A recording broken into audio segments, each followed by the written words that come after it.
உலக பட்டினி தினத்தை முன்னிட்டு தமிழக வெற்றிக் கழகத்தின் சார்பில் அன்னதானமும் நலத்திட்ட உதவிகளும் வழங்க வேண்டும் என அக்கட்சி தலைமை அறிவுறுத்தியிருந்தது.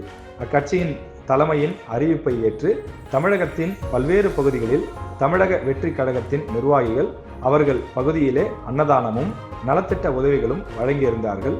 அதன் ஒரு பகுதியாக சென்னை கிழக்கு மாவட்டத்தில் உள்ள குறிப்பாக கொளத்தூர் பகுதியில் தாவேகா நிர்வாகியான பாலாஜி சார்பிலே பல்வேறு பொதுமக்களுக்கு நலத்திட்ட உதவிகளும் தொடர்ந்து உணவும் அதாவது அன்னதானமும் செய்யப்பட்டது. குறிப்பாக காலையில் சுமார் 200 பேருக்கு காலை உணவும், பிறகு மதியம் சுமார் 500 பேருக்கு சமபந்தி போஜனமும் வழங்கப்பட்டது. பாலாஜி அதாவது தாவேகாவினுடைய நிர்வாகி பாலாஜி அவருடைய ஏற்பாட்டிலே இந்த உதவிகள் செய்யப்பட்டது.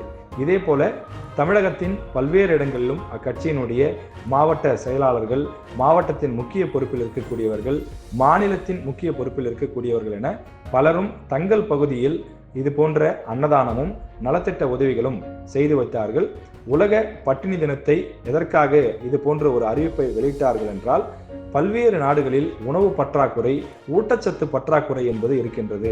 அதனை போக்க வேண்டும், அனைவருக்கும் உணவு ஊட்டச்சத்து கிடைக்க வேண்டும் என்ற அடிப்படையிலே தங்கள் கட்சியை சார்ந்த நிர்வாகிகள் பொதுமக்களுக்கு, குறிப்பாக ஏழை மக்களுக்கு சாப்பாட்டிற்கு வழி இல்லாத அந்த மக்களை எல்லாம் கண்டறிந்து அவர்களுக்கு உணவும் அவர்களுக்கான நலத்திட்ட உதவிகளையும் செய்ய வேண்டும் என்பதுதான் தமிழக வெற்றிக் கழகத்தின் அறிவிப்பாக இருந்தது. எனவே அந்த அறிவிப்பின் அடிப்படையிலே கொளத்தூர் பகுதியிலும் இது போன்ற நலத்திட்ட உதவிகள் மற்றும் இந்த சமபந்தி போஜனம் நடைபெற்றது. செய்திகளை உடனுக்குடனும் துல்லியமாகவும் தெரிந்து கொள்ள சப்ஸ்கிரைப் பண்ணுங்க.